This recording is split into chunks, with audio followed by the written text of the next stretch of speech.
kitu inaunganisha watu wote. Gachagua, Kalonzo, Sifuna, Matiang'i, Natembeya, ni kwa sababu wote walikuwa wanauza agenda moja na bado wanauza ya kwamba William Ruto masiwa masito. Tumeelewana?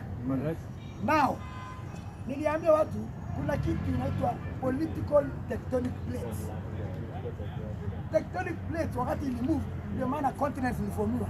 Africa ikaenda kando, America ikaenda kando, Asia ikaenda kando. When political tectonic plates starts to move, hapo ndio siasa kamili na inaanza. Believe you me, niliwaambia hao watu wote sioni wakienda kwa debe wakiwa watu ngapi? Moja. And I gave logic. Na hii inapeana tu free consultancy to opposition. Free consultancy. Free consultancy.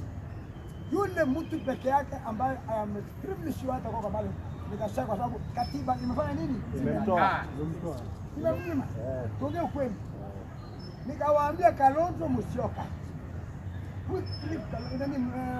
Steven Kalonzo Musyoka. Ndio the eldest, ni ukweli. Huyo jamaa amekuwa vice president na amekuwa waziri 30 years. Hakuna ministry aliola sasa, amekuwa education, amekuwa environment, amekuwa mpaka foreign affairs. Amekuwa mpaka deputy speaker at the age of 33. Kalonzo Musyoka. Kalonzo niliwaambia atakuja kunegotiate kwa mesa with irreducible minimum ultimatum. Kama sio mimi Steven Kalonzo Musyoka, mimi siko hapo. Ukweli sitaonekana next si bado uchaguzi inakaribia. Kalonzo anakuja with a fixed mind. Now Matiang'i I can assure you he is not seriously running for president. Matiang'i is not seriously running for what? President.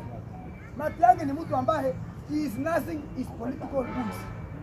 Wakati ya Azimio alikuja mbele sana na akatumia ministry ya interior kuungana na mawaziri wengine kujaribu kumtoa Ruto. Na ndio maana baada ya election with an ego in his face akaenda America kutoka kwa World Bank. So alikuwa anatafuta njia ya kurudi Kenya pole pole.